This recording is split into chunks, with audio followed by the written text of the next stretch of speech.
I'm Lisa Botter, Assistant Managing Editor at The Deal in London. Here with me is Laurence Garrett from Highland Europe. Welcome, Laurence. Hi, Lisa. How do you see the UK technology landscape compared to the rest of Europe? I think the UK is very vibrant compared to the rest of Europe. Europe has definitely caught up. So if you look at the European tech market, it's not like the US, where Silicon Valley is so dominant and represents nearly the vast majority, even though New York would and Boston would stake a claim. It's so significant in one geography. There's nothing like that in Europe. You know, innovation is taking place in Barcelona, Paris, Munich, Berlin, London, Helsinki. I think if you look at the UK, the triangle, as it's often called, the golden triangle between London, Reading, Cambridge, and even up to sort of the Glasgow and Edinburgh areas, across to Manchester. There is a lot going on. It's vibrant. I would say for us it represents about a third of our activity, and I see no reason why that won't continue going forward. So entrepreneurialism in Europe is alive and kicking well. How do you think Brexit will affect the UK technology landscape? Well, at this moment in time, and you could argue since the Brexit, since the referendums happened, it's the riskiest period.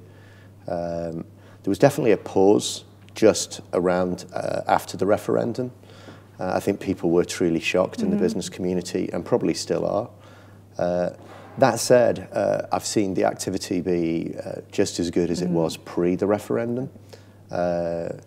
The most noticeable impact has been the devaluation of the pound, which has probably been quite good actually for many of the UK-based portfolio. We have 26 companies in the portfolio, and as I say, only a third of them are in the UK. They've seen a bit of benefit from that. From an employment point of view, no real change.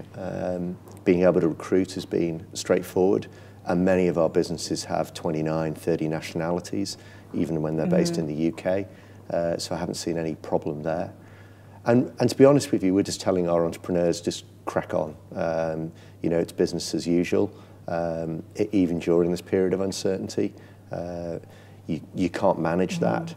You can't control that. You can only control what your business is about.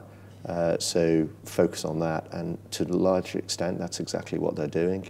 And they're growing nicely, even in this uncertain environment.